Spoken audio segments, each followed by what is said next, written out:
श्री स्वामी समर्थ. आज होता गुरुचरित्र पारायणाचा 5वा दिवस. बघू शकताय तुम्ही, मी रेडी झाली. आज ग्रीन कलरची साडी घातली होती मी आणि देवपूजा केली आणि मग नंतर निघाली जायला स्वामींच्या मंदिरात. तर राहून मला सोडून द्या.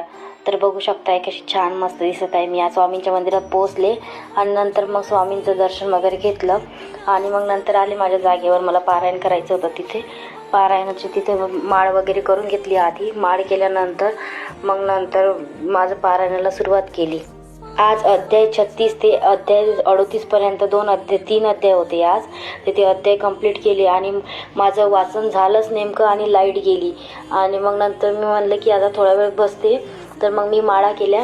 11 माळ करायच्या असतात. तर मग 11 माळ वगैरे केल्या आणि बसले मग तिथेच. बाकीचे सर्वजण मोबाईलच्या टॉर्चनी बघत होते, वाचत होते. त्यांचं पारायण राहिलेलं होतं. आणि मग नंतर स्वामींचे मंदिरात आले. वर तर मंदिरात पण लाईट गेलेली होती. बघू शकता तुम्ही स्वामींच्या मंदिरात लाईट वगैरे नाही आहे. आणि मग नंतर तशीच निघाले चालत. तर ऑफिसला गेले होते. मग नंतर मला चालतच निघावं लागलं. चालत आले घरी आणि घरी आल्यानंतर स्वयंपाक केला आणि स्वामींना पण नैवेद्य दाखवला आणि मी पण जेवण करून घेतलं.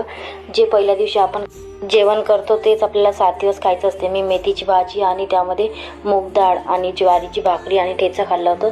तर तेच मी आता 7 दिवस खात आहे. आणि गुरुचरित्र पारायणामध्ये पण लिहिलेलं आहे की परान्न अन्न खायचं नाही आणि जे आपण पहिल्या दिवशी अन्न खातो तेच 7 दिवस आपल्याला खायचं आहे. असा होता माझा 5वा दिवस पारायण.